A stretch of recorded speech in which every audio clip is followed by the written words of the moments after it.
तुम फिक्र मत करो, मैं कभी तुम्हारे रास्ते में नहीं आऊंगी, मरियम ने धीरे से कहा। सामने खड़ा हारिस चंद लम्हे उसे देखता रहा, फिर सर्द लहजे में बोला, बेहतर होगा तुम अपनी ये बात याद रखो। ये कहकर वो कमरे से बाहर निकल गया। मरियम वही खामोश खड़ी रह गई। उसे अभी तक यकीन नहीं आ रहा था कि चंद दिन पहले जिस शख्स के साथ उसका निकाह हुआ था वो उससे इस तरह बात कर सकता है।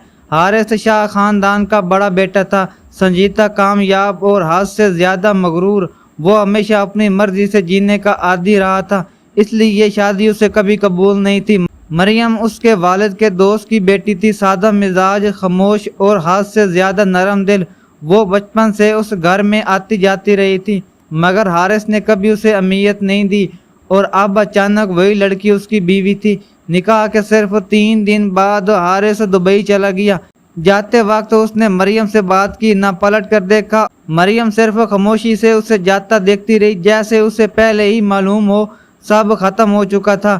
4 साल गुजर गए और 4 सालों में घर बहुत बदल गया था, मगर सबसे ज्यादा मरियम बदली थी। वही खामोश लड़की अब एक कामयाब इंजीनियर डिजाइनर बन चुकी थी। घर के सब लोग अब उस पर बेहद फख्र करने लगे थे।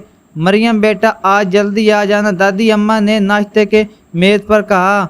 शाम को कुछ मेहमान आ रहे हैं। मरियम ने चौंक कर उनकी तरफ देखा। मेहमान? दादी अम्मा ने मुस्कुराकर कहा, बेटा वो लोग तुम्हें देखते आ रहे हैं। टेबल पर बैठा फहद फौरन हंस पड़ा। आखिरकार किसी ने हमारी डिजाइनर साहिबा को पसंद ही कर लिया।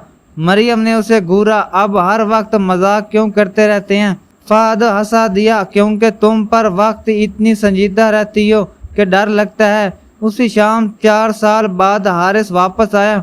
वो पहले से ज्यादा खामोश और संजीदा लग रहा था। सब लोग उसके इस्तकबाल के लिए मौजूद थे, मगर इसकी नजरें सिर्फ एक शख्स को ढूंढ रही थी। मरियम कहाँ है? सब लोग एक दूसरे की तरफ देखने लगे। दादी अम्मा ने आहिस्ता से कहा, मरियम अभी तक अपने कमरे में है। हारिस ने बगैर कुछ कही सीढ़ियों की तरफ कदम बढ़ा दिया। 4 साल बाद भी उसके दिल में अजीब सी बेचैनी थी, जैसे वो खुद भी समझ नहीं पा रहा था। इधर मरियम आईने के सामने खड़ी तैयार हो रही थी। आज वो पहले जैसी सादा लड़की नहीं लग रही थी। इसकी शख्सियत में एक अजीब सा वकार आ चुका था।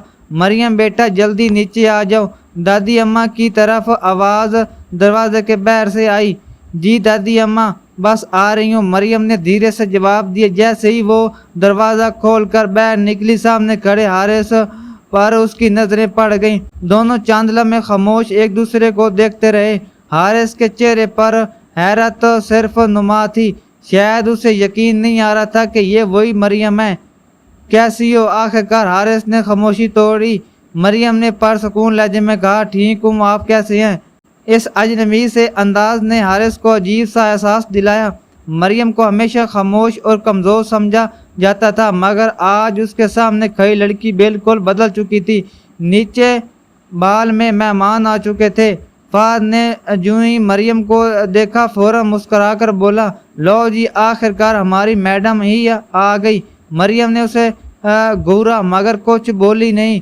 मेहमानों में मौजूद औरत ने मुस्कुराकर कहा, माशाल्लाह, तस्वीर से भी ज़्यादा खूबसूरत है आप। हारिस ये सब खामोशी से देखता रहा था। पता नहीं क्यों उसे अच्छा नहीं लग रहा था कि कोई और मरियम को इस तरह देखे।